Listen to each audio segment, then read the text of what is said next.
है। तो आज जो भी जितने भी क्वेश्चंस हैं कम से कम 500 तो क्वेश्चंस होंगे, क्योंकि हर एक क्वेश्चंस के नीचे आपको नए क्वेश्चंस मिलते ही हैं। तो इसमें से आप खुद से देखिए कि आपने इसमें से कितने क्वेश्चंस आपको आ रहे थे और कितने नहीं आ रहे थे। तो बस चैनल को सब्सक्राइब करके प्लीज वीडियो को लाइक कर दीजिएगा, सपोर्ट बनाए रखें। और आप लोग वीडियो को पसंद करते हैं, काफी अच्छा लगता है। और बस ये हमारा इंडियन नेशनल मूवमेंट कोई लास्ट क्लास नहीं है, इसके बाद से भी बहुत सारी क्लासेस होनी बाकी हैं। ठीक है, सब कुछ कंप्लीट हो जाएगा।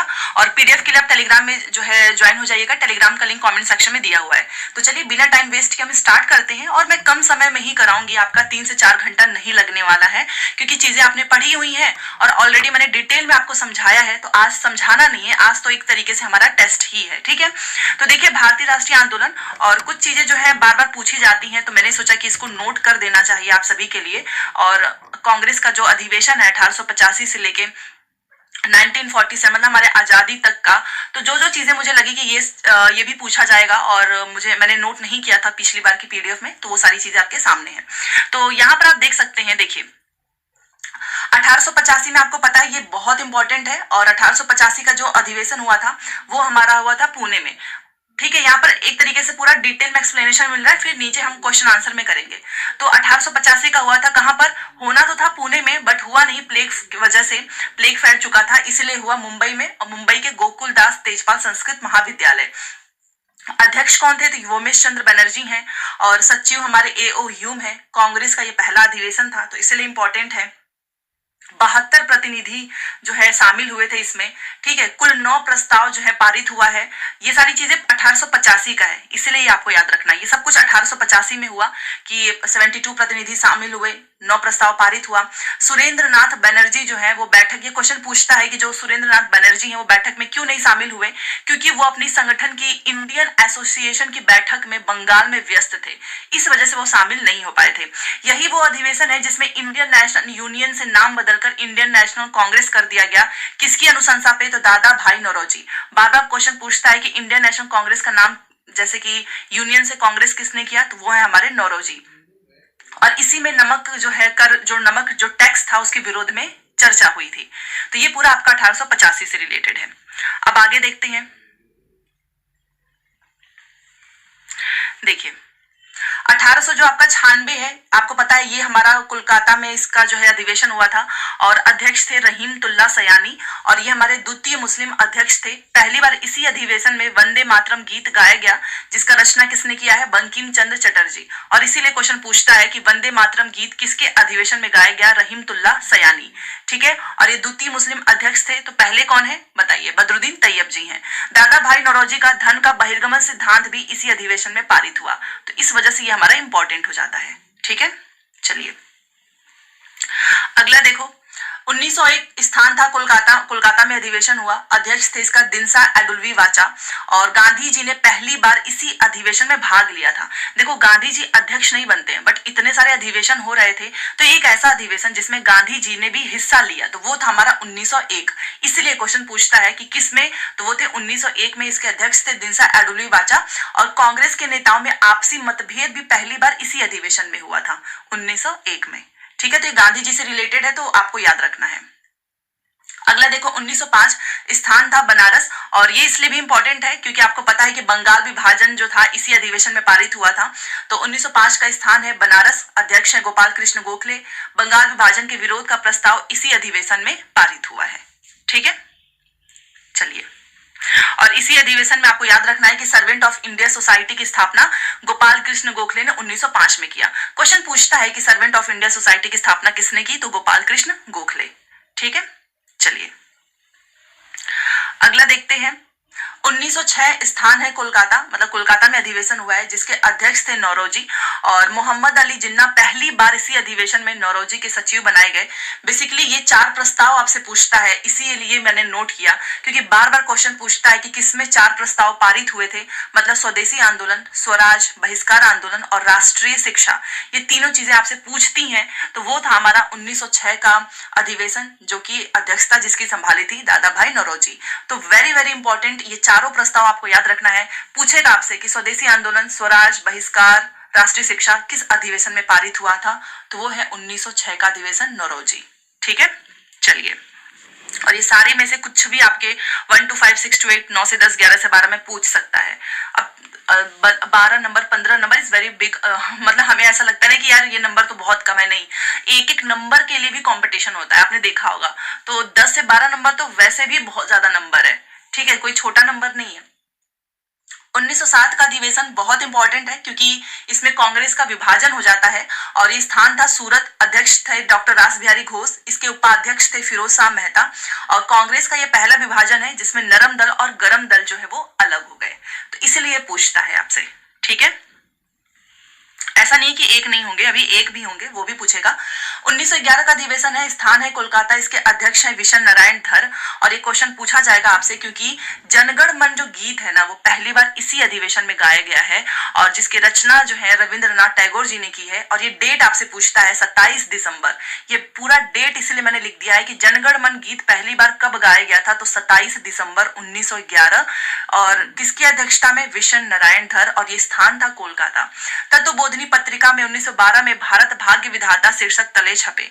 अगर ये कंटेंट आपको अभी यहाँ पे फ्री में मिल रहा है तो बहुत सारे लोग ना वैल्यू नहीं करते हैं, यही सारी चीजें आपको पेड क्लासेस में वो भी उतने अच्छे से नहीं मिलेंगी, तो भी आपको लगेगा कि यहीं से पूछा जाएगा। जो चीजें आपके एग्जाम में पूछी जाएंगी केवल वही चीजें मैंने यहाँ पर नोट किया है, एक्स्ट्रा कुछ भी नहीं। तो एक एक लाइन इंपॉर्टेंट है कि ये डेट आपको याद रखना है, 27 दिसंबर 1911 जनगण मन गीत 27 दिसंबर को गाया गया था, ये डेट पूछता है, ठीक है। चलिए, अब बिहार का क्वेश्चन आएगा ही, आपको पता ही है। तो 1912 का हमारा 27वां अधिवेशन, ये इसे ऐसे ही पूछता है कि 27वां अधिवेशन कब हुआ, तो वो हुआ 1912 में। कहां पर हुआ था, तो बांकीपुर पटना में। अध्यक्ष थे RN मुधोलकर। बिहार में यह आयोजित पहला अधिवेशन था, इसीलिए पूछता है कि बिहार में आयोजित पहला अधिवेशन कौन सा अधिवेशन था, तो वो था हमारा 27वां। बिहार में टोटल कितने अधिवेशन हुए हैं, तो 3 अधिवेशन हुए हैं। 1912 में हुआ था बांकीपुर, जिसके अध्यक्ष थे RN मुधोलकर। 1922 में हुआ गया में, जिसके अध्यक्ष थे चितरंजन दास। और 1940 में रामगढ़ में मौलाना अबुल कलाम आजाद। बिहार से रिलेटेड सारे अधिवेशन मैंने एक जगह इसीलिए नोट कर लिया ताकि आप रट ले, भूले ही ना। तो याद रखना, 22 में हुआ था पटना में, 12 में हुआ था बांकीपुर पटना में, 22 में हुआ था गया में, और 1940 में हुआ था रामगढ़। और इनकी अध्यक्षता किसने की थी, ये भी आपको नाम रट लेना है, ठीक है। तो बिहार से रिलेटेड सारे अधिवेशन यहाँ पे हैं। चलिए, अगला प्रश्न देखिए।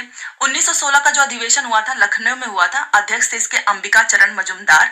और ये इसलिए इंपॉर्टेंट है क्योंकि आपको पता है कि अभी अलग हुए थे 1907 में नरम दल गरम दल, और यहाँ पर फिर से ये एक हो जाते हैं, इनके बीच में समझौता हो जाता है जिसकी मध्यस्थता करती है एनी बेसेंट और तिलक। होम रूल, आपको पता है होम रूल की संस्थापक एनी बेसेंट है। तो होम ये भी पूछता है कि नरम दल और गरम दल की समझौता का मध्यस्थता किसने किया, तो Annie Besant and Tilak. Question पूछता है कि नरम दल और गरम दल कब अलग हुए, कब एक हुए।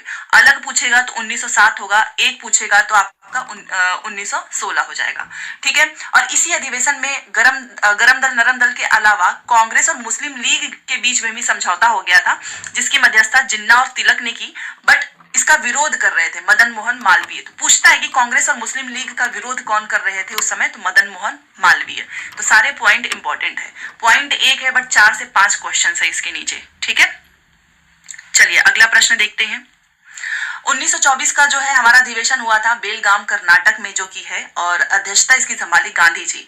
गांधी जी को मैंने भी आपको थोड़ी देर पहले बताया था कि एकमात्र ऐसा अधिवेशन जिसमें गांधी जी ने हिस्सा लिया था, प्लीज मुझे कमेंट करके बताएं। और ये है अध्यक्षता इसकी गांधी जी ने संभाली थी, एकमात्र अधिवेशन, ठीक है, जिसका अधिवेशन इन्होंने किया था। और इस अधिवेशन के बाद फिर से मुस्लिम लीग और कांग्रेस अलग हो गए। सोचिए 1916 में समझौता होता है और फिर से 1924 में जो मुस्लिम लीग है और कांग्रेस, ये दोनों अलग हो गए। फिर गांधीदास समझौता हस्ताक्षर भी इसी अधिवेशन में हुआ है, ठीक है। चलिए अभी ये सारी चीजें करने के बाद से हमको क्वेश्चन आंसर ही करना है। 1929 का अधिवेशन हुआ था लाहौर में, अध्यक्षता संभाली थी जवाहरलाल नेहरू जी ने। पूर्ण स्वराज का प्रस्ताव भी पारित हुआ, इसलिए इंपॉर्टेंट है, एक एक लाइन पूछा गया है। और वो कौन सा दिन था, तो 31 दिसंबर 1929 को रावी नदी के तट पर 12 बजे तिरंगा झंडा फहराया गया। ये क्वेश्चन पूछता है कि कब फहराया गया था, तो 31 दिसंबर 1929 को। इस दिन पूर्ण स्वराज का प्रस्ताव पारित हुआ था। और आपसे पूछेगा क्योंकि हमने सबसे रिक्वेस्ट की थी कि भाई इस दिन स्वतंत्रता दिवस मनाना है। 26 जनवरी 1930 को पूर्ण स्वतंत्रता दिवस के रूप में मनाया गया, इसलिए डेट पूछता है। इसी अधिवेशन में गांधी जी को सविनय अवज्ञा आंदोलन शुरू करने की स्वीकृति मिली थी। तो ये सारे पॉइंट आपको याद रखना है। अगला देखिए, 1940 का जो अधिवेशन है उसका स्थान था रामगढ़, जो कि अभी झारखंड में है, ठीक है, क्योंकि पहले बिहार झारखंड तो सब एक ही में था, बट अभी रामगढ़ आपका झारखंड में है, तो स्थान है रामगढ़, और पहले तो बिहार में ही था। और अध्यक्ष इसके थे मौलाना अबुल कलाम आजाद। बहुत इंपॉर्टेंट है क्योंकि भारत छोड़ो आंदोलन का जो प्रस्ताव था ना, वो इसी अधिवेशन में मौलाना अबुल कलाम आजाद ने पारित किया था। तो ये क्वेश्चन पूछता है कि भारत छोड़ो आंदोलन का प्रस्ताव किस अधिवेशन में पारित हुआ? 1940 बिहार, और बिहार से रिलेटेड है तो याद रखिएगा। इस प्रस्ताव के बाद से कांग्रेस को गैर कानूनी भी घोषित कर दिया गया, ठीक है। अगला है 1940, स्थान है मेरठ, अध्यक्ष हैं जेबी कृपलानी, और ये इसलिए पूछता है क्योंकि स्वतंत्रता के समय जेबी कृपलानी जी ही अध्यक्ष थे। क्वेश्चन पूछता है कि स्वतंत्रता के समय कौन अध्यक्ष था, तो जेबी कृपलानी, 1946, ठीक है।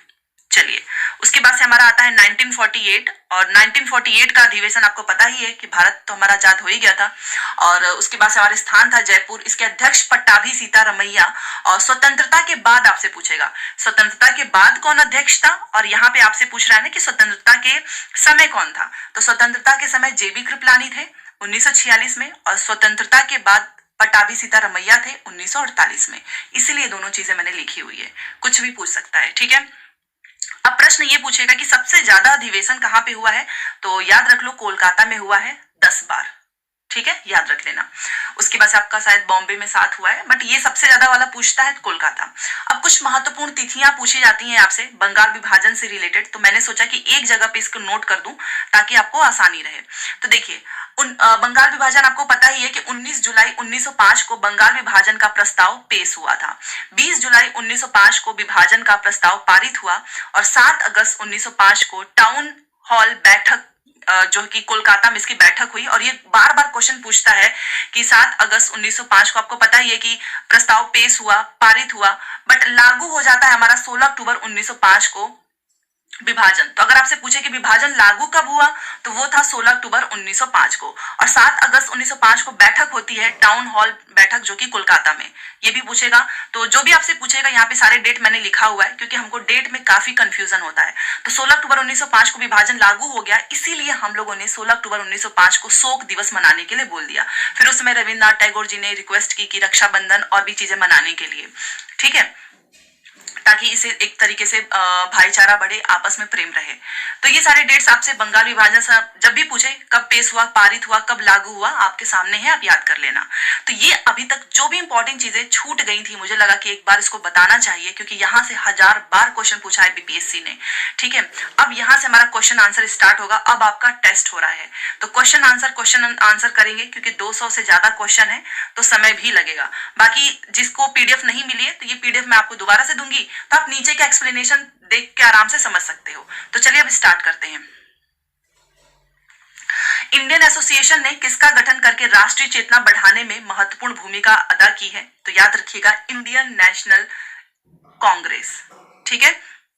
और अभी हमने चर्चा कर लिया कि 1885 में जो हमारा कांग्रेस हुआ था उसके अध्यक्ष थे उस समय सुरेंद्रनाथ बनर्जी शामिल नहीं हुए क्योंकि वो इंडियन एसोसिएशन के काम में बिजी थे बंगाल में। और इसके अध्यक्ष कौन थे 1885 का? व्योमेश चंद्र बनर्जी। तो इसको डिटेल में मैंने ऊपर ही आपको समझा दिया है, तो यहाँ पर एक्सप्लेनेशन भी देखने की जरूरत नहीं पड़ेगी।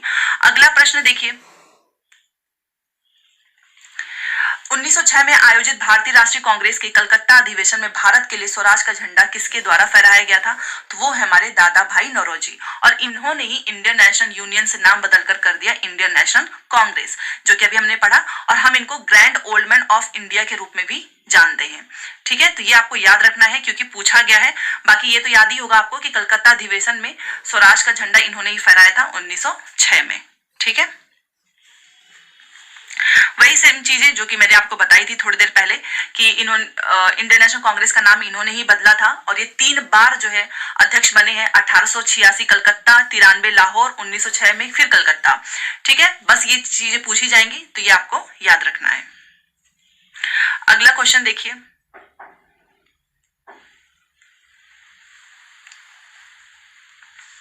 1918 में मोलफोर सुधारों पर कांग्रेस ने एक महत्वपूर्ण रूप अपनाया जिसके कारण पुराने उदारवादी अवशेष जयकर और चिंतामणि टूट गए, जिन्होंने गठन किया था इंडियन नेशनल लिबरल फेडरेशन का। तो ये आपको नाम याद रखना है, ठीक है, इंडियन नेशनल लिबरल फेडरेशन। अगला प्रश्न देखिए, कांग्रेस में उदारवादियों पर आक्षेप पर सुरक्षित सेफ्टी वॉल्व का सिद्धांत किसने दिया? तो वो है हमारे लाला लाजपत राय, जिनकी लाठीचार्ज में इनकी जो है मृत्यु हो जाती है, जिसका बदला लिया जाता है भगत सिंह और उनके साथियों के द्वारा। अभी हम आगे पढ़ेंगे ही। तो ये सेफ्टी वॉल जो आपको पता है कि उस समय विरोध चल रहा था और उसी समय लाठीचार्ज की वजह से इनकी जो है डेथ हो गई थी। और लाला लाजपत राय आपको पता है ये पंजाब नेशनल बैंक इसके संस्थापक भी हैं, सबसे पहला अकाउंट इन्होंने ही खुलवाया था। लाला लाजपत राय ने यंग इंडिया में सेफ्टी वॉल थ्योरी का इस्तेमाल किया और कहा कि ये तो लॉर्ड जो डफरीन है ना, इसी के दिमाग की उपज है, इन्होंने ये चीज बोली थी। ठीक है, और आपको पता ही है कि एक चरमपंथी थे और सेफ्टी वॉल थ्योरी में विश्वास करते थे। अगला प्रश्न, ये तो अभी हमने क्वेश्चन अभी मैंने आपको बताया कि किसकी अध्यक्षता के अंतर्गत 1940 में रामगढ़ में भारतीय राष्ट्रीय कांग्रेस का 53वां अधिवेशन हुआ था। ये 53वां अधिवेशन पूछता है कब हुआ था, तो 1940 में, मौलाना अबुल कलाम आजाद। ठीक है, चलिए बहुत सारे प्रश्न है तो थोड़ा सा फास्ट करेंगे। भारतीय राष्ट्रीय कांग्रेस ने किस सत्र में पूर्ण स्वाधीनता का प्रस्ताव पारित किया है? तो वो है हमारा 1929 का लाहौर। अभी मैंने आपको बताया कि इस दिन हम लोगों ने पूर्ण स्वराज प्रस्ताव अधिवेशन पारित हुआ था रावी नदी के तट पर, और 26 जनवरी 1930 को हम लोगों ने स्वतंत्रता दिवस के रूप में मनाने का आग्रह किया था। ठीक है, चलिए आगे बढ़ते हैं। भारतीय राष्ट्रीय कांग्रेस की प्रथम महिला अध्यक्ष कौन थी? तो वो थी एनी बेसेंट। और ये क्वेश्चन पूछता है क्योंकि ये पहली महिला अध्यक्ष थी। और पहली भारतीय महिला कौन थी? सरोजनी नायडू। तो 1917 के कलकत्ता अधिवेशन में ये अध्यक्ष बनी थी, आयरिश मूल की थी, और इन्होंने 1916 में इंडियन होम रूल लीग की स्थापना की थी। तो ये क्वेश्चंस पूछे जाते हैं, सारी चीजें मैंने यहाँ पर नोट किया हुआ है, जो इंपॉर्टेंट होगा वो मैं आपको बता ही दूंगी। अगला प्रश्न देखो, भारतीय राष्ट्रीय कांग्रेस के 1922 ईस्वी में आयोजित किया गया जो गया का अधिवेशन था, इसके अध्यक्ष कौन थे? अभी हमने पढ़ा ना, जब मैं बिहार का अधिवेशन बता रही थी आपको। बताओ बिहार में कहां कहां पर अधिवेशन हुआ है, कितनी बार हुआ है और कौन अध्यक्ष थे? कमेंट करके बताएं। अभी डिस्कस किए हैं चितरंजन दास। ठीक है, गया अधिवेशन में। अगला प्रश्न है कि 1929 ईस्वी में लाहौर में आयोजित भारतीय राष्ट्रीय कांग्रेस के अधिवेशन का, अभी हमने पढ़ा ही ना, जवाहरलाल नेहरू, पूरा डिटेल में मैंने आपको बताया। फिर इन्होंने रात्रि 12 बजे रावी नदी के तट पर तिरंगा झंडा फहराया। उसके बाद से आपको पता ही है हम लोगों ने रिक्वेस्ट किया 26 जनवरी की, आप उस दिन जो है 1930 को स्वतंत्रता दिवस मनाने के लिए सबसे रिक्वेस्ट किया था, इसलिए सारे क्वेश्चंस पूछे जाएंगे। अगला प्रश्न, वही सेम चीज यहाँ पर लिखा हुआ है जो मैं आपको बार बार बता रही हूँ कि 19 दिसंबर 1929 को पूर्ण स्वराज का जो प्रस्ताव पारित हुआ, और 26 जनवरी 1929 को हमने बोला कि भाई स्वतंत्रता दिवस मना लेते हैं। ठीक है, तो ये सारी चीजें यहाँ पर लिखी हुई हैं। अगला प्रश्न देखिए, नरम पंक्तियों द्वारा उपयोग में लाई गई प्रार्थना, याचिका और विरोध की पद्धति को गरम दल के नेताओं ने क्या नाम दिया था? भिक्षावृत्ति की राजनीति। क्योंकि गरम दल ना, नरम दल जो थे वो लड़ाई वगैरह में विश्वास नहीं करते थे, रिक्वेस्ट करना, जिसको गरम दल के लोग बोलते थे कि भाई ये तो भिक्षा वाली बातें हैं, भीख मांगने वाली बातें हैं। ठीक है, इसलिए इन्होंने बोला भिक्षावृत्ति की राजनीति। अगला प्रश्न, भारतीय राष्ट्रीय कांग्रेस के प्रथम मुस्लिम अध्यक्ष कौन थे? तो बदरुद्दीन तैयब जी। क्वेश्चन पूछता है कि बदरुद्दीन तैयब जी कौन थे? तो पहले मुस्लिम अध्यक्ष 1887 में थे, और 85 में हमारे बनते हैं व्योमेश चंद्र बनर्जी, 86 में हमारे बनते हैं दादा भाई नौरोजी, और ये बनते हैं तीसरे अध्यक्ष 87 में। ठीक है, वही मैंने आपको सारी चीजें जो एक बार में बता दे रही हूँ। फिर 1888 में बनते हैं जॉर्ज यूले, जो कि पहले विदेशी अध्यक्ष थे। फिर एनी बेसेंट बनती है, जो कि पहली महिला अध्यक्ष थी। फिर हमारी सरोजनी नायडू बनती है 1925 में, जो कि कांग्रेस की पहली भारतीय महिला अध्यक्ष थी, इसलिए क्वेश्चन पूछा जाता है। ठीक है, चलिए अब सूरत मैंने बता ही दिया कि ये ऐसा विभाजन था जिसमें नरम दल गरम दल अलग हो गए थे, और 1907 के बाद भारतीय राष्ट्रीय कांग्रेस पर किसका कंट्रोल हो गया था? तो नरमपंथी। इन लोगों ने गरम दल को बाहर निकाल दिया था। ठीक है, तो ये हो गया सूरत विभाजन। डिटेल में हमने पढ़ा ही था अभी जस्ट ऊपर कि सूरत विभाजन, रास बिहारी घोष और अलग अलग जो है बट गए थे ये लोग नरम दल और गरम दल में। अगला प्रश्न देखिए, 1888 में इलाहाबाद में किस राजा ने भारतीय राष्ट्रीय कांग्रेस के चौथे अधिवेशन के संपन्न होने में बहुत ज्यादा हेल्प की थी? तो वो है दरभंगा के राजा। 1947 में भारतीय राष्ट्रीय कांग्रेस के अध्यक्ष जेबी कृपलानी, मैंने अभी आपको बताया था ना, स्वतंत्रता के समय और स्वतंत्रता के बाद कौन अध्यक्ष था? पटाभी सीता रमैया, 1948। ठीक है, चलिए वही सारी चीजें यहाँ पर लिखी हुई है।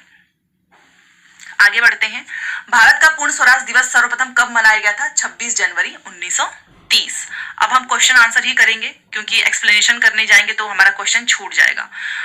अगला प्रश्न है, भारतीय राष्ट्रीय कांग्रेस की कार्य समिति ने भारत छोड़ो प्रस्ताव कहां पर पारित किया? तो वो है वर्धा। ठीक है, नेक्स्ट क्वेश्चन, क्योंकि सारी चीजें हमने डिटेल में पहले ही किया हुआ है। किस अधिवेशन में होम रूल समर्थक अपनी राजनीतिक शक्ति का सफलतापूर्वक प्रदर्शन कर सके? तो वो था हमारा कांग्रेस का 1916 का लखनऊ अधिवेशन, जिसकी अध्यक्षता संभाली अंबिका चरण मजूमदार।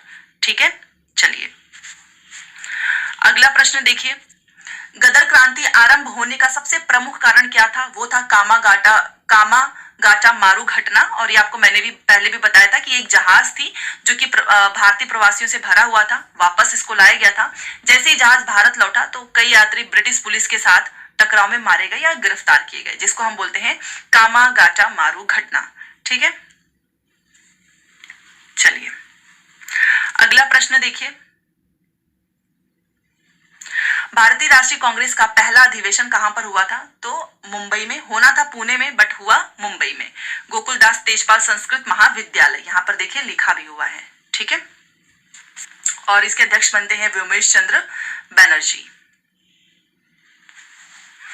अगला प्रश्न देखते हैं, भारतीय राष्ट्रीय कांग्रेस की स्थापना किसने की थी? तो आपको पता ही है, A.O. ह्यूम ने। नेक्स्ट क्वेश्चन, भारतीय राष्ट्रीय कांग्रेस की स्थापना किस वर्ष किया गया? अब तो आपको बहुत अच्छा लग रहा होगा क्योंकि मैंने सारी चीजें स्टार्टिंग में बता दी हैं, तो जब क्वेश्चन सॉल्व होने लगते हैं तो कॉन्फिडेंस आता है। तो इस तरीके से आप पढ़ाई करें, पहले एक्सप्लेनेशन देखें देन क्वेश्चन आंसर। तो भारतीय राष्ट्रीय कांग्रेस की स्थापना आपको पता ही है 1885 में हुआ। उसके बाद से स्वराज मेरा जन्मसिद्ध अधिकार है, मैं इसे लेकर रहूंगा, ये कहा था हमारे बाल गंगाधर तिलक ने। ठीक है, किस नेता ने 1906 में कोलकाता कांग्रेस अधिवेशन की अध्यक्षता की थी? अभी तो हम लोगों ने पढ़ा, दादा भाई नौरोजी। और इनकी किताब का नाम याद रखना है, poverty and un British rule in India, ये इनकी किताब है। ये क्वेश्चन बार बार पूछा गया है, इसलिए मैं आपको दोबारा बता रही हूं। अगला प्रश्न देखते हैं, भारत छोड़ो आंदोलन का नेतृत्व किसने किया? महात्मा गांधी जी ने। ठीक है, और एक बैठक बनती है 8 अगस्त 1942 को बंबई में, और फिर होता है कि चलो भारत छोड़ो आंदोलन का नेतृत्व महात्मा गांधी जी के द्वारा हुआ बंबई में। तो ये भी क्वेश्चन आपसे पूछा जाएगा।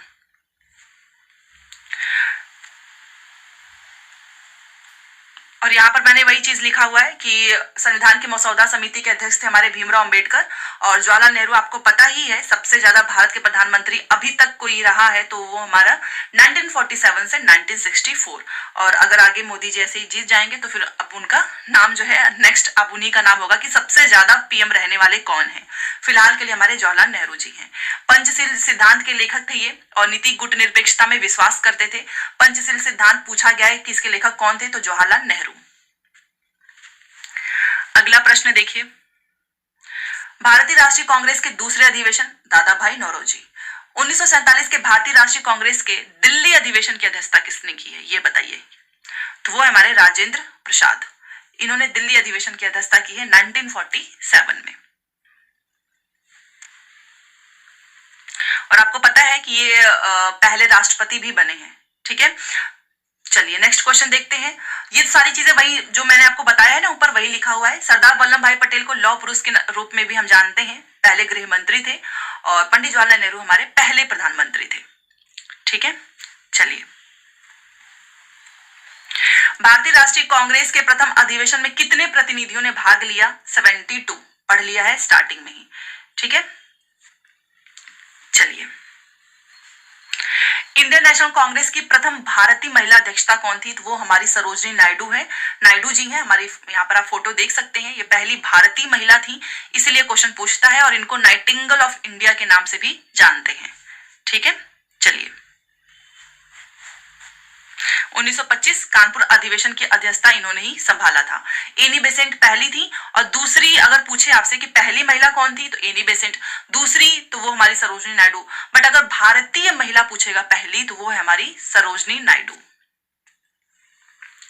अगला प्रश्न देखिए, महात्मा गांधी ने भारतीय राष्ट्रीय कांग्रेस के किस अधिवेशन की अध्यक्षता की है? एकमात्र अधिवेशन, बेलगाम कर्नाटक, जिसमें कांग्रेस मुस्लिम लीग फिर से अलग हो जाते हैं।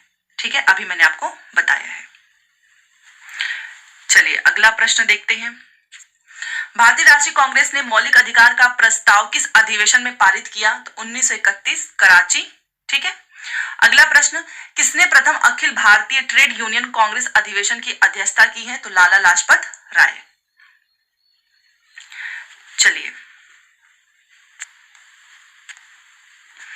अगला प्रश्न देखिए, भारतीय राष्ट्रीय कांग्रेस के 1916 का लखनऊ अधिवेशन में किसने बिहार के नील उगाने वालों का प्रश्न सामने रखा था? तो वो हमारे राजकुमार शुक्ला जी, जिन्होंने गांधी जी को काफी रिक्वेस्ट किया था कि आप बिहार आइए और देखिए यहाँ पर क्या हालत हो गई है।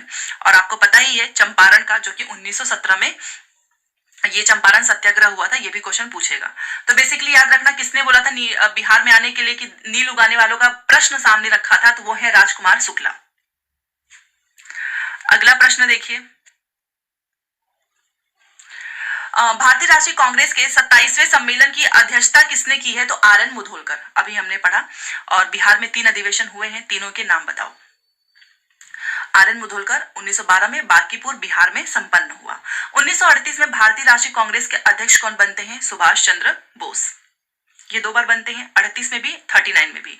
38 में हरिपुरा में बनते हैं और 1939 में बट ये इस्तीफा दे देते हैं क्योंकि गांधी जी चाहते थे कि पट्टाभी सीता रमैया बने। इसके बाद से जो है सुभाष चंद्र बोस जी, ये क्वेश्चन पूछता है, फॉरवर्ड ब्लॉक की स्थापना करते हैं। ठीक है। और इन्होंने महात्मा गांधी को राष्ट्रपिता के रूप में भी संबोधित किया है। चलिए आगे बढ़ते हैं। भारत के राजनीतिक प्रयासों का लक्ष्य स्वराज था। दादा भाई नौरोजी ने इस लक्ष्य की घोषणा कब की थी? तो वो किया था इन्होंने 1906 में। स्टार्टिंग में ही हमने पढ़ा। लाहौर कांग्रेस अधिवेशन के अध्यक्ष कौन थे? तो वो है हमारे जवाहरलाल नेहरू जी। 19 दिसंबर 1929 को पूर्ण स्वराज प्रस्ताव पारित किया गया। कुछ चीजें मैं आपके सामने बार बार लेकर आती हूँ क्योंकि वो चीजें मैं चाहती हूँ कि आपको रिवीजन होता रहे, याद हो जाए पूरी तरीके से। जैसे कि हमारा ये डेट है 26 जनवरी 1930, स्वतंत्रता दिवस के रूप में मनाने का आग्रह। ठीक है। चलिए अगले प्रश्न पे चलते हैं। भारतीय राष्ट्रीय कांग्रेस के पहले अधिवेशन की अध्यक्षता किसने की? तो विमोश चंद्र बनर्जी। आपको पता ही है 1885 में। कितने प्रतिनिधि शामिल हुए थे? 72। 9 प्रस्ताव पारित हुआ। अगला प्रश्न, भारतीय राष्ट्रीय कांग्रेस के किस अधिवेशन में पहली बार राष्ट्रगान गाया गया? 1911 कोलकाता। और प्लीज डेट के साथ याद रखना, 27 दिसंबर 1911, विशन नारायण धर।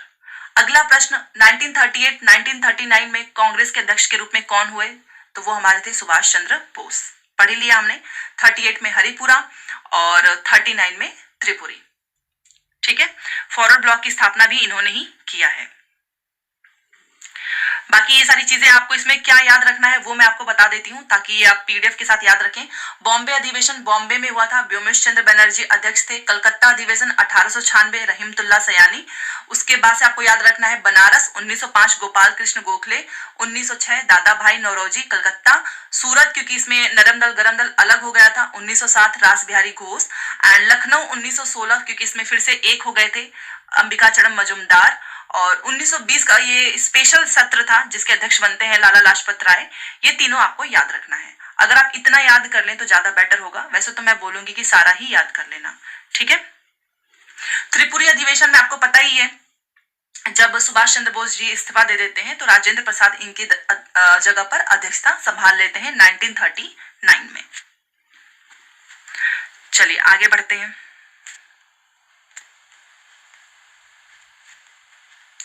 सुभाष चंद्र बोस, वही क्वेश्चन दोबारा से कि 1939 में त्रिपुरा अधिवेशन में गांधी जी के किस उम्मीदवार को हराकर फिर से कांग्रेस के अध्यक्ष चुने गए थे? तो वो है पट्टाभी सीता रमैया। अगला प्रश्न है कि कांग्रेस पार्टी ने 26 जनवरी 1930 को किस तौर पर मनाया था? तो स्वतंत्रता दिवस। लाल बाल पाल नाम से प्रसिद्ध स्वतंत्रता सेनानी किन भारतीय राज्यों से संबंधित थे? तो लाल जो है वो मतलब लाल बाल पाल का मतलब लाला लाजपत राय, बाल गंगाधर तिलक एंड विपिन चंद्र पाल। तो और बाल गंगाधर तिलक महाराष्ट्र, विपिन चंद्र पाल बंगाल। तो ये भी क्वेश्चन पूछा जा सकता है। अगला प्रश्न देखिए, भारतीय राष्ट्रीय कांग्रेस के पहले यूरोपीय अध्यक्ष कौन थे? तो वो थे जॉर्ज यूल। 1907 में भारतीय राष्ट्रीय कांग्रेस के अध्यक्ष कौन थे? रास बिहारी घोष। भारतीय राष्ट्रीय कांग्रेस की स्थापना के समय भारत का वायसराय कौन था? तो लॉर्ड डफरिन। देखिए किसी भी चीज की स्थापना होती है तो हम डफली बजा बजा के इंजॉय करते हैं, सेलिब्रेट करते हैं। तो स्थापना में हमने डफली बजाई इसीलिए वायसराय बन गया डफरीन। ये ट्रिक मैंने आपको बताई है ताकि आप भूले ना। अगला प्रश्न देखो, भारतीय राष्ट्रीय कांग्रेस से कराची अधिवेशन का आयोजन 1931 में किया गया और हमने पढ़ा था अभी कि इसकी अध्यक्षता सरदार वल्लभ भाई पटेल लौह पुरुष के नाम से जाने जाते हैं। ठीक है, इनकी स्टैचू ऑफ यूनिटी आप जानते ही हैं, अहमदाबाद में है। तो ये हो गया हमारा सरदार वल्लभ भाई पटेल। अगर आपको सच में मेहनत पसंद आ रही हो, ये क्लास अच्छी लग रही हो, तो प्लीज लाइक करके जरूर जाना। आप लोग लाइक करने में सच में बहुत कंजूसी करते हो और सारी चीजें मैं आप सभी के लिए लेकर आती हूँ ताकि आपका एग्जाम अच्छे से हो जाए इस बार। अगला प्रश्न देखो, महात्मा गांधी ने पहली और अंतिम बार भारतीय राष्ट्रीय कांग्रेस का, आपको पता ही है कि इन्होंने केवल एक अधिवेशन की अध्यक्षता की है और वो है बेलगांव कर्नाटक। ठीक है, और इसमें फिर से आपको पता ही है वो अलग हो जाते हैं, कांग्रेस एंड मुस्लिम लीग। वर्ष 1937 में पहली बार किस गांव में कांग्रेस अधिवेशन का आयोजन हुआ? तो वो है फैजपुर। अध्यक्षता संभाली नेहरू जी ने। उस नेता का नाम बताओ जिसके विरोध के कारण 1928 में कांग्रेस और मुस्लिम लीग के बीच समझौते की सभी उम्मीदें ही समाप्त हो गई। तो वो था M.R. जयकर। ठीक है, भारतीय राष्ट्रीय आंदोलन के जो क्वेश्चंस आएंगे ना, आप देखना एकदम वन लाइनर यहीं से मिलेगा, इसके बाहर कोई क्वेश्चन नहीं होगा। 1907 में कांग्रेस के नेतृत्व में, आपको पता ही है, नरम दल गरम दल का विभाजन हो गया। सूरत रासबिहारी घोष अध्यक्ष थे। 1916 का लखनऊ समझौता किसके बीच में हुआ था? अभी मैंने आपको बताया था ना कि कांग्रेस और मुस्लिम लीग के बीच में हुआ था, नरम दल गरम दल के बीच में भी हुआ। मध्यस्थता भी किसने संभाली, ये भी मैंने आपको बताया। फिर ये लोग अलग हो जाते हैं। तो इस तरीके से ये सारी चीजें आपको याद रखनी है जो कि स्टार्टिंग में मैंने आपको बताया है। ठीक है, चलिए 85 में भारतीय राष्ट्रीय, आपको पता ही है, मैंने अभी आपको बताया ना, भारतीय राष्ट्रीय कांग्रेस के गठन के दौरान गवर्नर कौन था? अब स्थापना हो रही है, डफली तो बजाना ही पड़ेगा, तो डफरीन था। ठीक है, डफरीन। और आपको पता ही है कि स्थापना कब हुई? 28 दिसंबर 1885 को बॉम्बे में हुई थी। पुणे मत लगा देना क्योंकि पूना भी लिखकर आएगा। 1905 में सर्वेंट ऑफ इंडिया सोसाइटी की स्थापना स्टार्टिंग में डिस्कस किया हमने, गोपाल कृष्ण गोखले, इनके द्वारा किया गया। ठीक है, और ये 1905 में आपको पता ही है बनारस अधिवेशन की अध्यक्षता संभालते हैं जिसमें बंगाल का विभाजन होता है। चलिए, किस घटना के दौरान वंदे मातरम गीत एक धार्मिक ग्रंथ बना? तो वो था बंगाल विभाजन। ठीक है, और उसमें वायसराय कौन था? ये भी क्वेश्चन पूछेगा, करजन था। ठीक है, करजन। 1905 में बंगाल विभाजन के साथ स्वदेशी आंदोलन शुरू हुआ और 1911 तक जारी रहा। तो सारे पॉइंट याद रखें। अगला प्रश्न देखिए, बंगाल विभाजन के प्रत्याघात के रूप में कौन सा आंदोलन जो है वो शुरू हुआ था? तो आपको पता ही है ना, हम लोगों ने फिर बहिष्कार करने लगे, हम लोग अंग्रेजों का, कि हम कोई भी विदेशी वस्तुओं का यूज नहीं करेंगे, और वो है हमारा स्वदेशी आंदोलन। ठीक है, चलिए वही सारी डेट आपको, ये इसके साथ कुछ डेट भी याद रखना है क्योंकि पूछा जाएगा आपसे। सविनय अवज्ञा आंदोलन कब शुरू हुआ? 12 मार्च 1930। स्वदेशी आंदोलन 1905। भारत छोड़ो आंदोलन 8 अगस्त 1942। असहयोग आंदोलन 1 अगस्त 1920। ठीक है, तो ये सारे डेट भी आपको याद रखना है। अगला प्रश्न देखें, 1904 में किसने अभिनव भारत सोसाइटी को संगठित किया? तो वो थे B.D. सावरकर। नाम पूछेगा, B.D. सावरकर, अभिनव भारत सोसाइटी, बहुत इंपॉर्टेंट है। ठीक है, बिहार कांग्रेस कमेटी के पहले अध्यक्ष कौन थे? तो हसन इमाम। अगला प्रश्न, 1905 ईस्वी में विभाजन के पश्चात बंगाल एक प्रांत के रूप में फिर से एकीकृत हुआ था और वो था 1911 में। ठीक है, तो ये बहुत इंपॉर्टेंट है, 58 नंबर का क्वेश्चन। ठीक है, आपको पता है कि अंग्रेज क्या चाहते थे कि भाई फूट डालो राज करो, यही तो वो चाहते थे ना, इसीलिए तो उन लोगों ने विभाजन किया। और फिर बाद में एक्सक्यूज दे रहे थे कि बहुत बड़ा प्रांत है, इस पे प्रशासन करने में काफी डिफिकल्टीज हो रही है, हम इसलिए इसका विभाजन कर रहे हैं। बट वो तो बेसिकली अलग करना चाह रहे थे, अलग ही कर, अब वो उस काम में सक्सेस भी हुए, आपको पता ही है। फिर उसके बाद से आपको पता है कि 1911 में दोनों तरफ की भारतीय जनता के दबाव की वजह से बंगाल का पूर्वी पश्चिमी हिस्सा फिर से एक हो गया था। ठीक है, और जब बंगाल का विभाजन हुआ था तो वायसराय कौन था? तो करजन था। ये क्वेश्चन पूछा हुआ है 1000 बार, इसलिए मैं बार बार ये लेकर आऊंगी ताकि आप भूले ही ना। ठीक है, तो याद रखना 1905 में बंगाल का विभाजन हुआ, भारत के जो वायसराय था करजन था, फिर अंततः रद्द कर दिया गया क्योंकि 1911 में एक हो गया।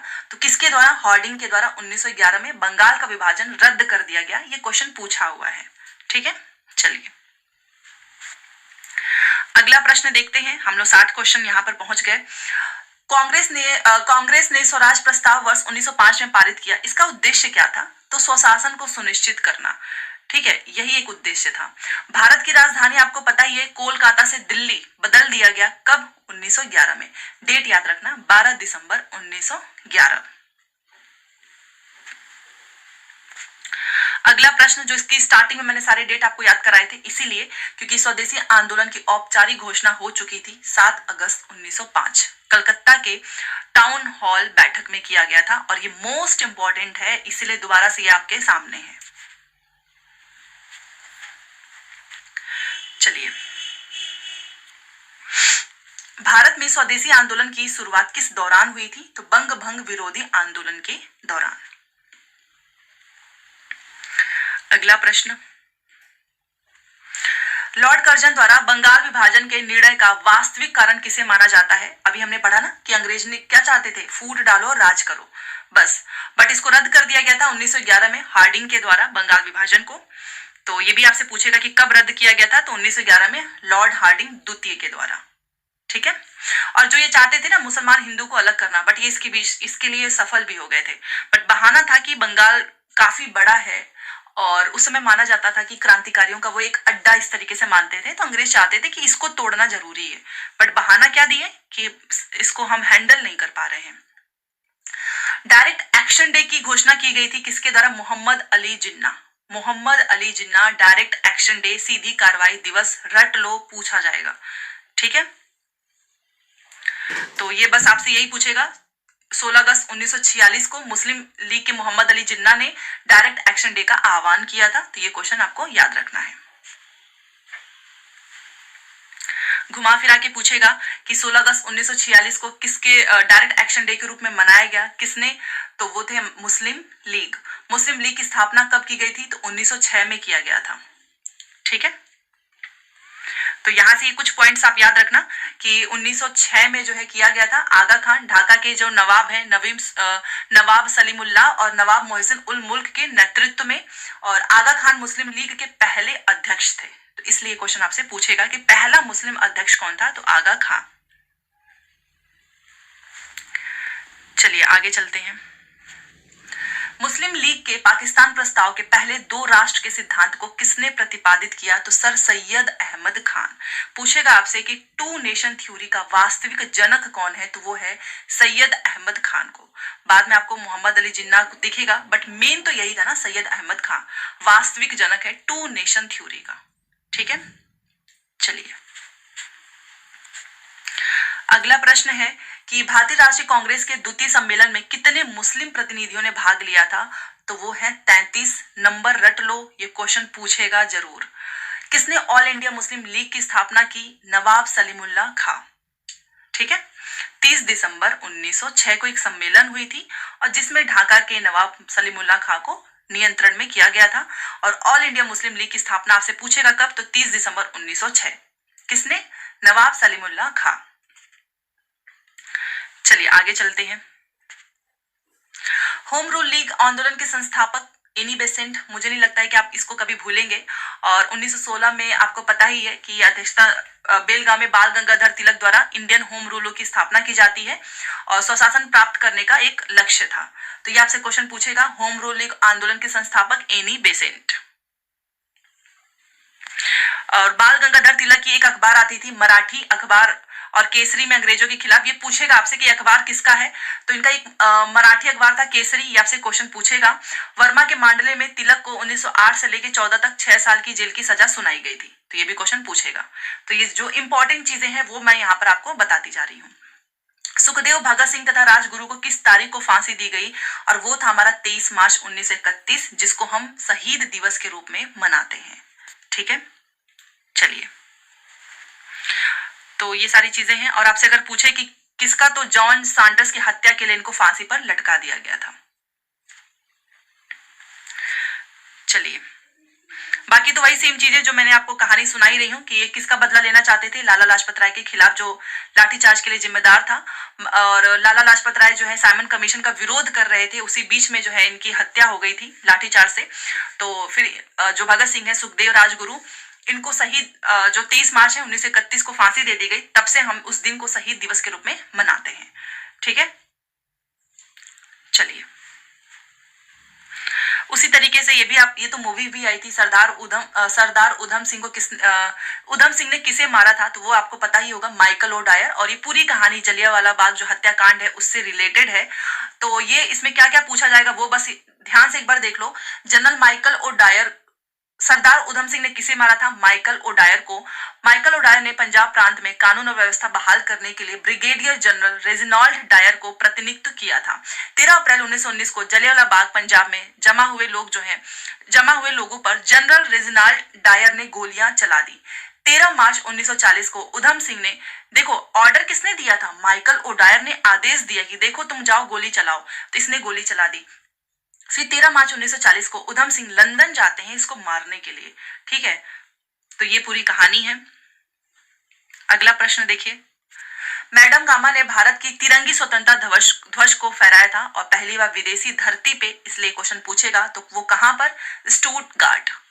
ठीक है, अगला प्रश्न, 1996 में लंदन में अभिनव भारत सोसाइटी की स्थापना किसने की थी? Vinayak Damodar Savarkar.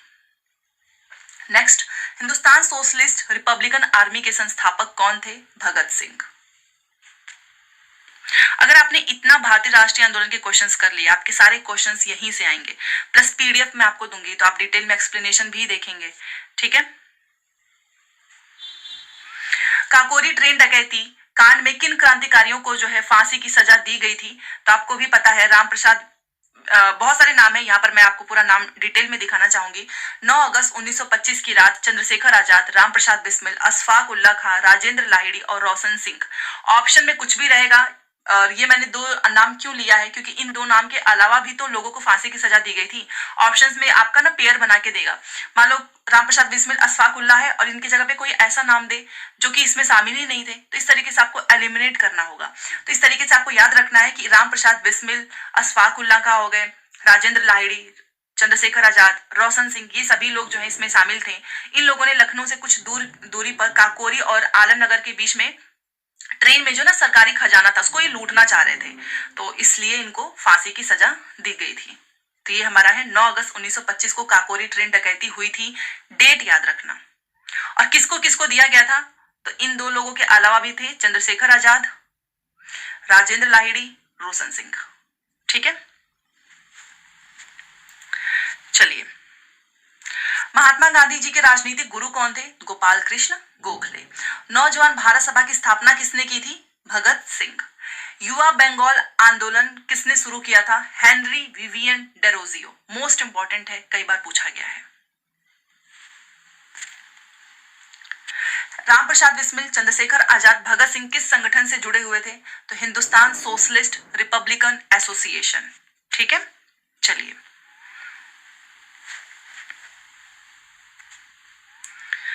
Hindustan socialist Republican association की स्थापना किसके द्वारा किया गया था? भगत सिंह।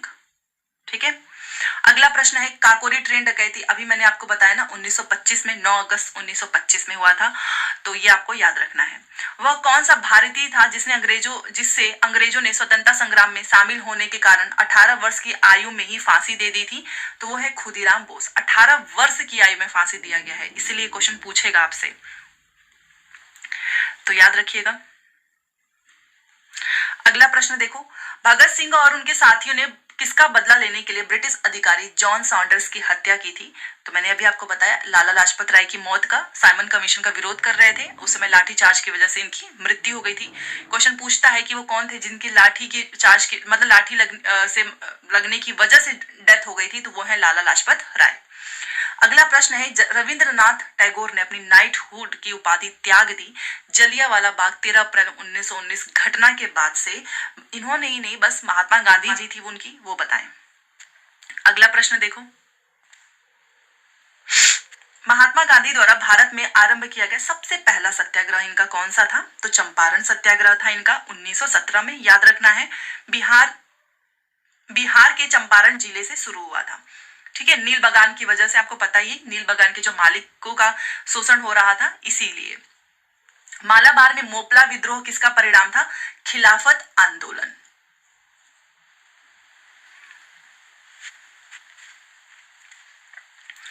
1923 में स्वराज पार्टी का गठन किसने किया?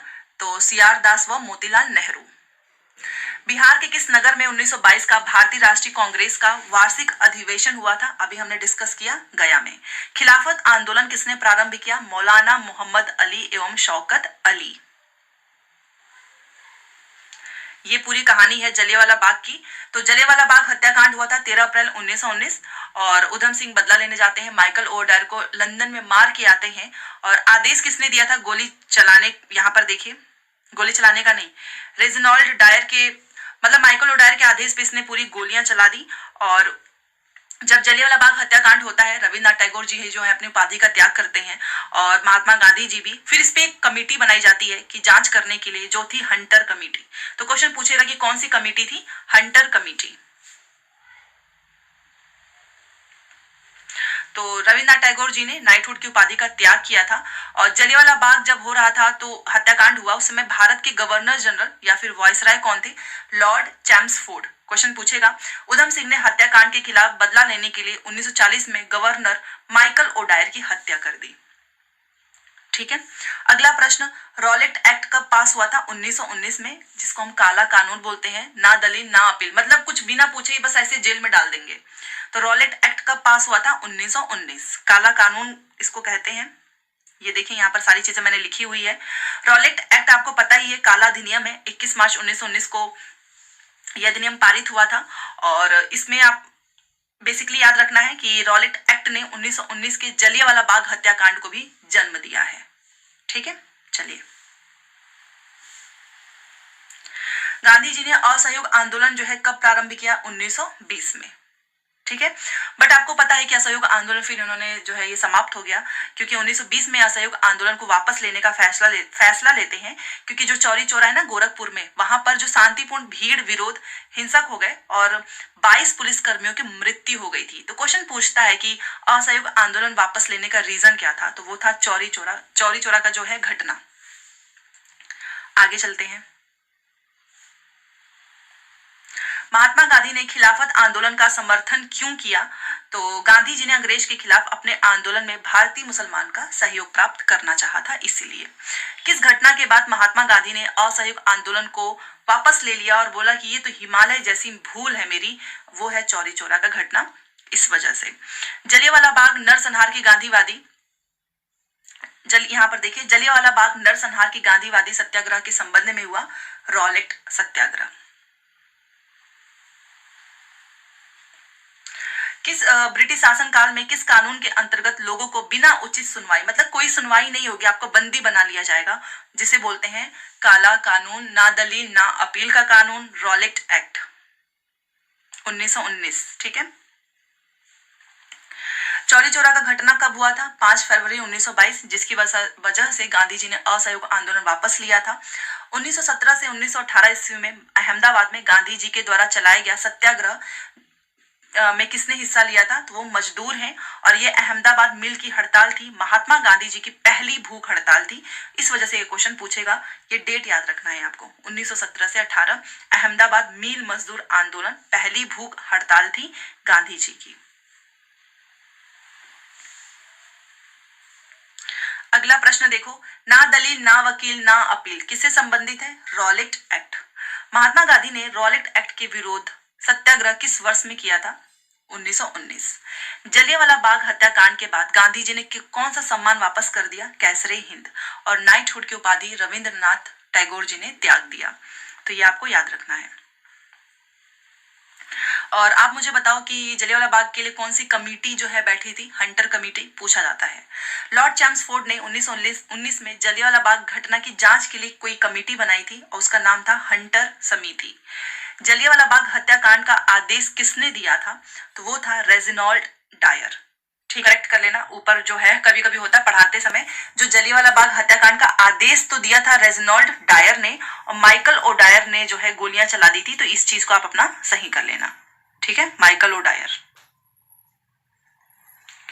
महात्मा गांधी के नेतृत्व में असहयोग आंदोलन कब से कब तक चलाया गया था? तो 1920 से लेकर 1922।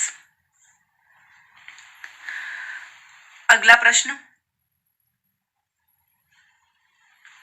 स्वराज पार्टी की स्थापना किस वर्ष किया गया था? 1923 में। और इसके संस्थापक कौन थे स्वराज पार्टी के? मोतीलाल नेहरू। दक्षिण अफ्रीका से भारत लौटने के बाद महात्मा गांधी 1916 में किस विश्वविद्यालय में पहली बार सार्वजनिक तौर पर संबोधित किए थे? तो वो था बनारस हिंदू विश्वविद्यालय।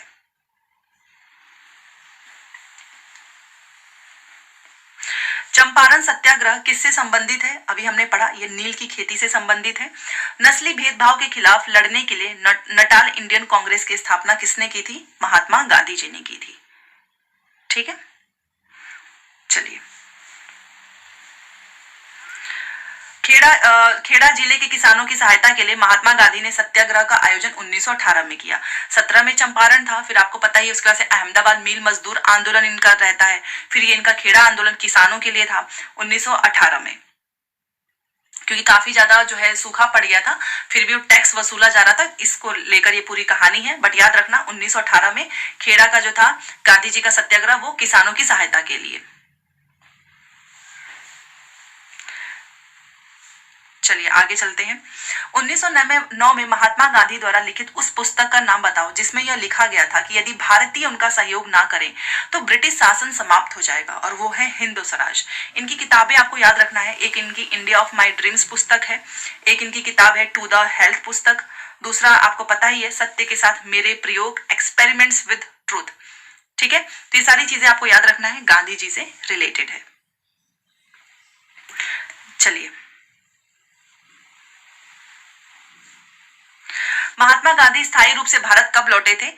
तो याद रखना है, मतलब भारत 1915 में महात्मा गांधी स्थायी रूप से भारत लौटे थे। कहां से? दक्षिण अफ्रीका से। तो ये दोनों नाम आपको याद रखना है।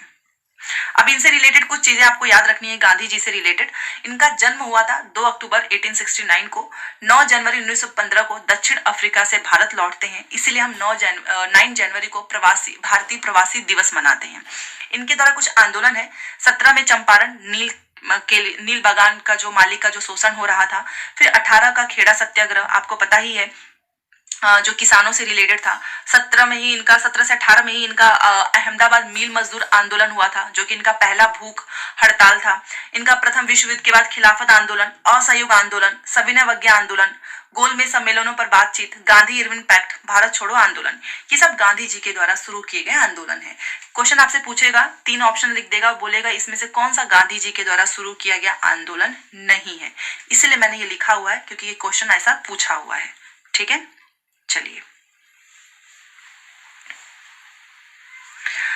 अप्रैल 1930 में वेदारण्यम सत्याग्रह का आयोजन किसने किया था? सी राजगोपालाचारी ने।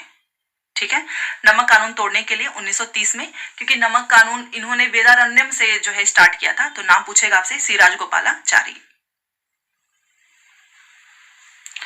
सविनय अवज्ञा आंदोलन प्रारंभ करने का निर्णय कब लिया गया था? तो लाहौर अधिवेशन 1929 में, और ये आपको डेट याद रखना है। 12 मार्च 1930 से लेकर 6 अप्रैल 1930 में शुरू किया गया। सविनय अवज्ञा आंदोलन महात्मा गांधी जी के द्वारा स्टार्ट किया गया था। इसकी शुरुआत 12 मार्च 1930 को गांधी जी के प्रसिद्ध दांडी मार्च से हुई थी। गांधी जी ने आश्रम के 78 लोगों के साथ मिलकर साबरमती आश्रम पैदल ही उन लोगों ने स्टार्ट किया था। चलिए अगला क्वेश्चन, गांधी इरविन समझौता किस वर्ष में हुआ था? 1931 में। तो ये आपको याद रखना है, 5 मार्च 1931 को जो है महात्मा गांधी और जो इरविन था उसके बीच में समझौता हुआ, हस्ताक्षर किए गए थे। और ये 1000 बार क्वेश्चन पूछा हुआ है, कोई भी एग्जाम उठा लो जिसमें जीएस में ये क्वेश्चन तो आता ही आता है, पूरी डेट। ठीक है, चलिए। 3 गोलमेज सम्मेलन में किसने भाग लिया था? भीमराव अंबेडकर। तीनों में ये शामिल हुए थे। ये इसलिए पूछेगा क्योंकि बहुत सारे लोग थे जो पहले में शामिल थे, दूसरे में नहीं, दूसरे में थे, तीसरे में नहीं। बट भीमराव अंबेडकर और तेज बहादुर सप्रू ऐसे थे जो कि तीनों गोलमेज सम्मेलन में भाग लिए थे। अब क्वेश्चन आपसे पूछेगा कि महात्मा गांधी जी किस में शामिल हुए थे? तो दूसरा जो गोलमेज सम्मेलन था उसमें गांधी जी शामिल हुए थे। ठीक है, पूना समझौता कब हस्ताक्षर किया गया था? तो ये है 24 सितंबर 1932। तो पूना पैक्ट आपको याद रखना है, महात्मा गांधी जी और भीमराव अंबेडकर जी के बीच में ये जो है समझौता हुआ था, जिसकी जो है मध्यस्थता तेज बहादुर सप्रू जी के द्वारा हुआ। तो ये आपको याद रखना है, पूना समझौता 1932 में किसके बीच में? महात्मा गांधी और अंबेडकर के बीच में हुआ था। उद्देश्य वही था, पूना समझौते का उद्देश्य था कि दलित वर्ग को प्रतिनिधित्व देना। अगला प्रश्न देखो, सविनय अवज्ञा आंदोलन के जो टैक्स अभियान के अंतर्गत, ये क्वेश्चन पूछता है क्योंकि बिहार से रिलेटेड है, चौकीदारी कर का भुगतान करने से इनकार किस राज्य में स्टार्ट हुआ था? तो वो था बिहार। चौकीदारी कर। दांडी यात्रा कितने दिन तक चली थी? 24 डेज। आगे चलते हैं। भारतीय राष्ट्रीय कांग्रेस द्वारा किस दिन को पूर्ण स्वराज घोषित किया गया था? 26 जनवरी 1930। 1934 में कांग्रेस सोशलिस्ट पार्टी की स्थापना की गई थी जयप्रकाश नारायण और आचार्य नरेंद्र देव के द्वारा। प्रथम गोलमेज परिषद के समय इंग्लैंड के प्रधानमंत्री कौन थे? Ramsay McDonald. देखो क्वेश्चन ज्यादा है और इसलिए हम स्पीड में कर रहे हैं। आप यूट्यूब में फैसिलिटी है, आप स्पीड को स्लो भी कर सकते हो, बढ़ा भी सकते हो। यहां पर देखिए, गांधी इरविन समझौता के हस्ताक्षरित होने में किसने निभाया था? तो वो था तेज बहादुर सप्रू। कब हुआ था? डेट बताओ, क्योंकि पूछा हुआ है। अगला प्रश्न देखो, 1929 में खुदाई खिदमतगार को किसने संगठित किया? अब्दुल गफ्फार खान। ठीक है, इसको हम बादशाह खान के नाम से भी जानते हैं, ये क्वेश्चन पूछा हुआ है, और इसको हिंदू मुस्लिम एकता के पैरोकार के नाम से भी जानते हैं। खुदाई खिदमतगार किसने संगठित किया? गफ्फार खान ने। और हम इसको सीमांत गांधी के नाम से भी जानते हैं। ठीक है, बादशाह खान, सीमांत गांधी, अब्दुल गफ्फार खान। गांधी जी ने किस वर्ष दांडी यात्रा शुरू की थी? 1930 में। भागलपुर में भी नमक सत्याग्रह का नेतृत्व हुआ था, जिसको संभाला था महादेव लाल सराफ ने। ठीक है, चलिए, 1930 में महात्मा गांधी ने सविनय अवज्ञा आंदोलन कहां से प्रारंभ किया था? दांडी से। तो दांडी नहीं, साबरमती के आश्रम से। ठीक है, साबरमती के आश्रम से। भारतीय ने साइमन कमीशन का बहिष्कार क्यों किया? आपको भी पता है, क्योंकि इसमें जितने भी सदस्य शामिल थे वो सभी के सभी अंग्रेज थे। भारतीयों को इसमें शामिल नहीं किया गया था, इसी वजह से तो इसका विरोध हो रहा था। नेतृत्व होता है 27 में, बट ये भारत आता है 1928 में, और यही आपसे पूछेगा। ठीक है, और आपको पता ही है लाला लाजपत राय जी इसका विरोध कर रहे थे, जिसकी वजह से इनकी फिर बाद में मृत्यु हो जाती है। 1927 में आपको पता है इसकी नियुक्ति होती है साइमन कमीशन का, और वायसराय था इरविन। ठीक है, जो जो इंपॉर्टेंट डेट मैं आपको बता रही हूं, और ये भारत आता है 1928 में। फिर हम नारा लगाते हैं साइमन गो बैक। ठीक है, चलिए, तो आपको पता ही है कि लाहौर में फिर लाला लाजपत राय जी इसका विरोध कर रहे थे, जिसकी वजह से बहुत बुरी तरीके से इनको पीटा गया था, और 1929 में इन्होंने दम तोड़ दिया। तो याद रखना, साइमन कमीशन, इसकी नियुक्ति होती है साइमन कमीशन का 27 में, बट ये भारत कब आता है? 3 फरवरी 1928 में। साइमन गो बैक के नारे लगते हैं। क्यों इसका विरोध हो रहा था? क्योंकि सारे सदस्य अंग्रेज थे। और जो साइमन कमीशन था, इसकी रिपोर्ट, साइमन कमीशन की रिपोर्ट ने भारत सरकार अधिनियम 1935 को आधार बनाया। तो ये भी क्वेश्चन पूछा जा सकता है कि आधार किसको बनाया? वही सेम चीज, पहली बार साइमन कमीशन भारत कब आता है? 1928 में। द्वितीय गोलमेज सम्मेलन किस प्रश्न पर असफल रहा था? तो सांप्रदायिक प्रतिनिधित्व।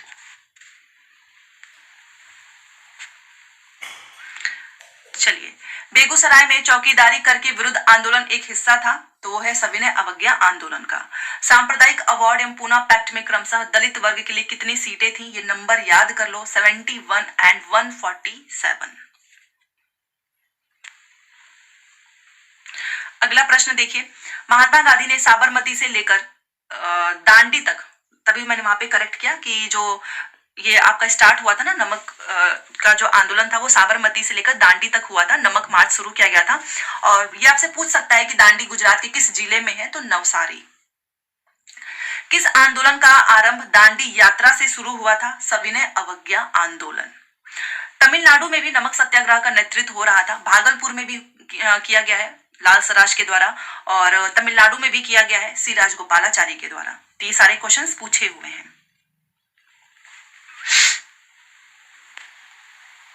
अगला प्रश्न देखिए, क्लेमेंट इटली जो बाद में ब्रिटेन का प्रधानमंत्री बना, साइमन कमीशन के सदस्य के रूप में भारत आया था। तो ये क्वेश्चन पूछेगा आपसे। लाला लाजपत राय जी की आपको पता ही है, ये साइमन कमीशन का विरोध कर रहे थे, जिसकी वजह से इनकी मृत्यु हो गई थी। अगला प्रश्न देखिए, किस भारतीय महिला ने गांधी जी के साथ जो द्वितीय गोलमेज सम्मेलन हुआ था उसमें शामिल हुई थी, और वो है हमारी सरोजनी नायडू। 1925 में कांग्रेस अधिवेशन की अध्यक्षता संभालती हैं, ठीक है, कानपुर में जो कि हुआ था। दूसरा भारतीय गोलमेज सम्मेलन कब हुआ था? 1931 में। तो क्यों ना सारे गोलमेज सम्मेलन का डेट याद कर लेते हैं, क्योंकि पूछा जाएगा कुछ भी। तो पहला गोलमेज सम्मेलन हुआ था 1930 में, और दूसरा हुआ था 1931 में, और तीसरा हुआ था हमारा 17 नवंबर 1932 में। आप ये ईयर भी याद रख सकते हैं, 30, 31, 32। चलिए, अब ये आपसे पूछेगा, अभी मैंने आपको बताया कि तीनों गोलमेज सम्मेलन में कौन कौन शामिल हुए थे। तो doctor Bhimrao Ambedkar, Tej Bahadur Sapru, M R. Jayakar, N M. Joshi and Mudaliar. तो इसमें से कुछ भी पेयर बना के दे देगा। आपको याद रखना है कि ये सभी लोग जो हैं तीनों गोलमेज सम्मेलन में भाग लिए थे। गांधी जी केवल दूसरे में शामिल हुए थे, ठीक है। चलिए, लंदन में संपन्न हुए दूसरे गोलमेज सम्मेलन में कांग्रेस का आपको पता ही है प्रतिनिधित्व महात्मा गांधी जी ने किया था। और किस कार्यक्रम से पहले गांधी इरविन समझौता पर हस्ताक्षर किया गया था? तो द्वितीय गोलमेज सम्मेलन, तभी जाकर फिर ये शामिल होते हैं गांधी जी। पुनः समझौता का संबंध किससे था? पिछड़े वर्गों के लिए चुनावी सीटों के आरक्षण। चलते हैं और आगे। 20 फरवरी 1947 को प्रधानमंत्री एटली ने भारत से ब्रिटिश शासन को कब तक वापस लेने की घोषणा की थी? तो वो था जून 1948। इन्होंने बोला कि हम जो है वापस ले लेंगे। और 3 जून, जिसको हम माउंटबेटन की योजना के नाम से जानते हैं, 3 जून 1947 को ही इसकी घोषणा की गई थी। तो ये भी आपको याद रखना है, ठीक है। फरवरी 1947 ब्रिटिश सरकार ने एक योजना के बारे में सोचा, 3 जून 1947 को इसकी घोषणा की, और इसमें कुछ चीजें शामिल थी कि ब्रिटिश भारत का विभाजन ब्रिटिश सरकार द्वारा स्वीकार किया जाना चाहिए और उत्तराधिकारी सरकारों को उच्च दर्जा मिलना चाहिए। तो 3 जून की योजना के नाम से हम जानते हैं, ये भी आपको याद रखना है।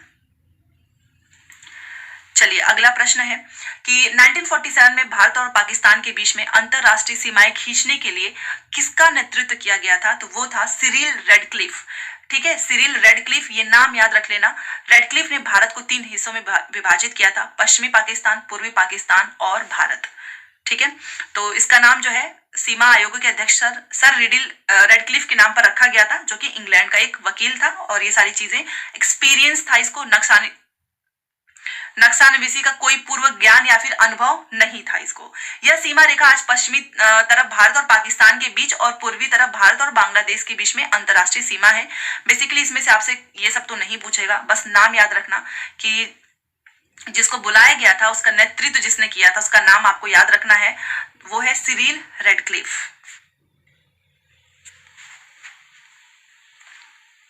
कैबिनेट मिशन किसके लिए भारत भेजा गया था? तो सत्ता के हस्तांतरण के लिए एक संवैधानिक व्यवस्था तैयार किया गया था, और कैबिनेट मिशन 1946 में इटली सरकार द्वारा भारत भेजा गया। ये आपसे बार बार पूछेगा कि कैबिनेट मिशन जो है कब भेजा गया था? 1946 में। इसमें 3 सदस्य थे, Pethick Lawrence, Stafford Cripps and Alexander. Please याद रखिएगा, क्योंकि तीनों नाम पूछता है, कई बार पूछा गया है, ठीक है। 7 नवंबर 1942 में जयप्रकाश नारायण किस जेल से भाग निकले थे? Hazaribagh central jail. भारत छोड़ो आंदोलन के दौरान बकरी का टापू में अखिल भारतीय आजाद का गठन किया गया जयप्रकाश नारायण ने। भारत के विभाजन को प्रथम बार माउंटबेटन योजना के द्वारा स्वीकार किया गया, ठीक है। इसलिए मैं आपको पहले भी बता रही थी, माउंटबेटन योजना कई बार पूछा हुआ है। चलिए आगे चलते हैं। क्रिप्स प्रस्ताव को एक टूटे हुए बैंक पर बाद की तिथि का चेक के रूप में किसने बोला? तो वो थे हमारे महात्मा गांधी जी, ठीक है। भारत छोड़ो आंदोलन के दौरान खुफिया रेडियो किसने प्रारंभ किया? ऊषा मेहता, ठीक है। क्रिप्स के प्रस्ताव ने वास्तव में हमें कुछ नहीं दिया, और अगर हम प्रस्ताव को स्वीकार करते हैं तो भविष्य में हमको बहुत पछताना पड़ेगा। बुद्ध ने भारत को अपनी स्वतंत्रता प्राप्त करने का अच्छा अवसर प्रदान किया था, केवल एक वचन पर आधारित होने के कारण हमें इसे नहीं खोना चाहिए, और ये बोला था मौलाना अबुल कलाम आजाद ने, ठीक है। स्टेटमेंट भी होंगे, तो अभी आप लास्ट तक बने रहें, क्योंकि कम समय में ज्यादा क्वेश्चंस कराऊंगी मैं।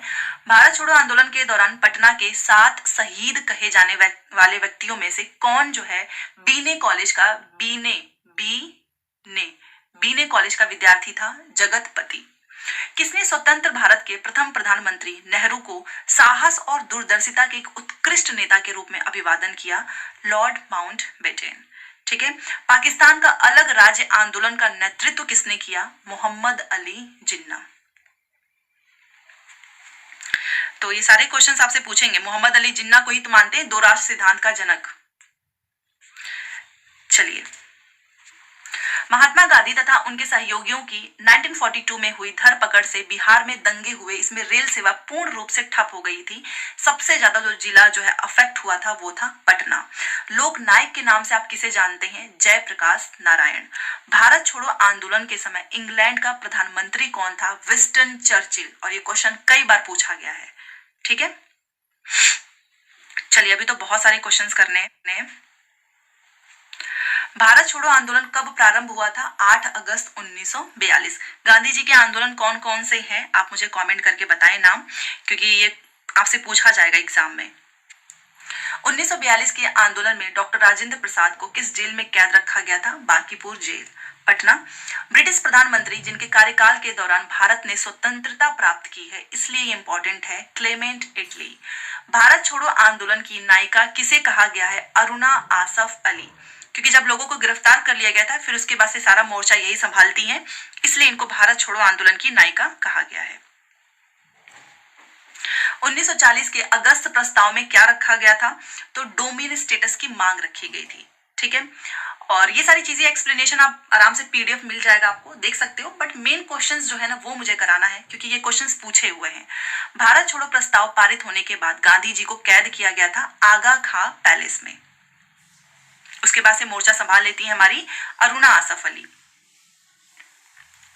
व्यक्तिगत सत्याग्रह आंदोलन की प्रथम सत्याग्रह कौन थे? विनोबा भावे। और कई बार पूछा गया है प्रथम सत्याग्रह कौन थे? विनोबा भावे।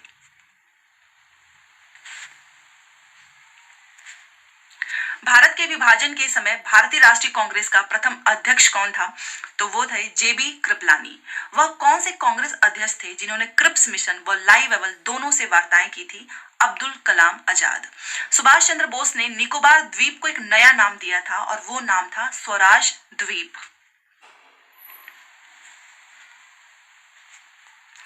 नेताजी द्वारा आजाद हिंद सरकार की स्थापना की घोषणा कब की गई थी? सुभाष चंद्र बोस जी के द्वारा। तो वो है 31 अक्टूबर 1943। सुभाष चंद्र बोस के नाम के पहले सम्मान सूचक नेताजी ये किस देश में जोड़ा गया था? तो वो है जर्मनी। आजाद हिंद फौज की स्थापना किसने की थी? मोहन सिंह। आगे चलते हैं। दिल्ली चलो का नारा किससे संबंधित है? इंडियन नेशनल आर्मी से। कौन प्रसिद्ध सहगल ढिल्लो शाहनवाज मुकदमा के बचाव पक्ष के वकीलों में से एक था? जवाहरलाल नेहरू। ठीक है, अगला प्रश्न देखिए। जब कैबिनेट मिशन भारत आया था तो इंग्लैंड में कौन सा राजनीतिक दल सत्ता में था? और ये पूछा जाता है labour party. Cabinet mission Bharat कब आता है? 1946 में। भारत छोड़ो आंदोलन किस शहर से शुरू हुआ था? मुंबई। ये आपको याद रखना है, बॉम्बे से शुरू हुआ था। भारत छोड़ो प्रस्ताव का मसौदा तैयार किया गया था महात्मा गांधी जी के द्वारा। और भारत छोड़ो आंदोलन के दौरान अरुणा आसफ अली ने राष्ट्रीय कांग्रेस का झंडा फहराया था। हम इनको नायिका के भी रूप में जानते हैं, मुंबई में। ठीक है, किस आंदोलन को अगस्त क्रांति के रूप में भी जानते हैं? भारत छोड़ो आंदोलन को हम अगस्त क्रांति के रूप में जानते हैं। भारत के बंटवारे की घोषणा किस तारीख को की गई थी? 3 जून की योजना, जिसे हम बोलते हैं 1947। ब्रिटिश सरकार ने मुसलमान के लिए पृथक निर्वाचक मंडल की स्वीकृति किस वर्ष में प्रदान की थी? 1909। ठीक है, हम इसको मोहल्ले मिंटो सुधार के रूप में भी जानते हैं, 1909। अगला प्रश्न देखिए। 1909 में भारत सरकार के गठन के संबंध में ब्रिटिश सरकार ने कौन सा प्रस्ताव दिया था? तो मोर्ले मिंटो सुधार। भारत सरकार अधिनियम 1935 किस पर आधारित था? तो ये आधारित है एक संघीय एवं संसदीय प्रणाली का सिद्धांत। कई बार क्वेश्चन पूछा गया है, तो आपको याद रखना है। अंग्रेजों द्वारा अंतरदेशीय उत्प्रवास अधिनियम, जिसे हम इनलैंड एमिग्रेशन एक्ट बोलते हैं, कब लागू किया गया? 1859 में। ठीक है, किस कैबिनेट मिशन ने भारतीय संविधान के निर्माण हेतु एक संविधान सभा का प्रस्ताव रखा था? तो वही कैबिनेट मिशन योजना 1946। ब्रिटिश संसद के किस अधिनियम के अंतर्गत किस अधिनियम के प्रति जो है जिम्मेदार सरकार का प्रावधान किया गया था? तो 1935 का अधिनियम। किस अधिनियम ने भारत में कंपनी के व्यापारिक एकाधिकार को समाप्त कर दिया और उसे जो है चाय के अलावा सभी ब्रिटिश अधीनस्थ कारोबारों के लिए खोल दिया गया था? तो वो था 1813 का चार्टर अधिनियम। आगे चलते हैं। किस अधिनियम के अंतर्गत बागान मजदूरों को बिना अनुमति के चाय बागानों को छोड़ने की अनुमति नहीं थी? वो था अंतर्देशीय आव्रजन अधिनियम 1859। प्रोविंशियल ऑटोनॉमी प्रांतीय स्वायत्तता को भारत सरकार अधिनियम के तहत वर्णित किया गया था 1935। अगला प्रश्न देखो, भारत में ईस्ट इंडिया कंपनी से संबंधित मामलों को नियंत्रित एवं विनियमित करने हेतु ब्रिटिश सरकार द्वारा पारित प्रथम अधिनियम कौन सा था? तो वो है हमारा विनिमय अधिनियम 1773। नेक्स्ट क्वेश्चन है, भारतीय संविधान के ये जो इसमें फैक्चुअल वाले वन लाइनर क्वेश्चन है ना, आपको इसी तरीके से रटना है। इसमें ज्यादा एक्सप्लेनेशन मत देखना, आप रटिए, क्योंकि एग्जाम का समय भी बहुत कम बचा है ना। अगर आप बहुत सारी किताबें पढ़ेंगे तो समय नहीं बचेगा। और सच में अगर आपको क्लास अच्छी लग रही हो तो प्लीज लाइक जरूर करना। भारतीय संविधान के संशोधन की रिपोर्ट को सामान्य मॉन्टेग्यू चैम्सफोर्ड रिपोर्ट के नाम से जाना जाता है। रिपोर्ट कब आती है? 1918 में। तो ये क्वेश्चन पूछा जाएगा आपसे। किस वर्ष में पिट्ट का भारत अधिनियम पारित किया गया था? 1784। ठीक है, ये डेट याद रखो। अगला प्रश्न देखिए, 1928 में गठित इंडिपेंडेंस फॉर इंडिया लीग के अध्यक्ष कौन थे? श्रीनिवास अयंगर। अगला क्वेश्चन, इंडियन नेशनल आर्मी ने ब्रिटिश शासन से अंडमान और निकोबार द्वीप वापस लिया और उन्हें क्या नाम दिया? तो नाम दिया था शहीद और स्वराज द्वीप। अगला प्रश्न, देशबंधु नवयुवक संघ का संगठन किसने किया था? तिरुपुर कुमरन ने किया था। ठीक है। 10 मई 1857 का विद्रोह कहां से शुरू हुआ था? तो मेरठ से हुआ था। और यहाँ पर कुछ कांग्रेस से रिलेटेड कथन आपसे पूछे जाएंगे, ये आप याद रखना। जैसे कि कांग्रेस 6 रोग से मरने ही वाली है, अरविंदो घोष ने बोला था। कांग्रेस के बाद लोग पदों के भूखे राजनीतिज्ञ हैं, मतलब कांग्रेस के जो लोग हैं ना वो पदों के भूखे हैं, वो ये कहा था बंकिम चंद्र चटर्जी ने। और गांधी जी ने बोला था कि देखो आजादी जैसे ही मिले ना कांग्रेस को समाप्त कर दो, कांग्रेस नहीं होना चाहिए। अगला है कि कांग्रेस भारत की सूचना अल्पसंख्यक जनता का प्रतिनिधित्व करती है। कांग्रेस जो है हमारी भारत की एक तरीके से अल्पसंख्यक है ना, ये जनता का प्रतिनिधित्व कर रही है। तो डफरीन ने बोला था। कांग्रेस का आंदोलन ना तो लोगों के द्वारा प्रेरित था, ना ही सोचा गया था, ना ही योजनाबद्ध था, ये बोला था सर सैयद अहमद खान ने। तो यहाँ पर आप देख सकते हो कि मैंने अभी तो और भी क्वेश्चंस बाकी हैं। कांग्रेस अपनी मौत की अंतिम सांसें गिन रही है और मेरी इच्छा है कि मेरे कालखंड में इसकी मृत्यु हो जाए शांतिपूर्ण, ये बोला था करजन ने। 1905 के समय यही तो था वायसराय। कांग्रेस जो है भविष्य की संसद का केंद्र है, ये बोला था द इंडियन मिरर। कांग्रेस का जन्म भारत में ब्रिटिश शासन के दुश्मन के रूप में नहीं बल्कि दोस्त के रूप में हुआ है, ये बोला है कोपलैंड ने। तो अगर आपको क्लास अच्छी लगे तो लाइक शेयर एंड सब्सक्राइब कर दीजिएगा।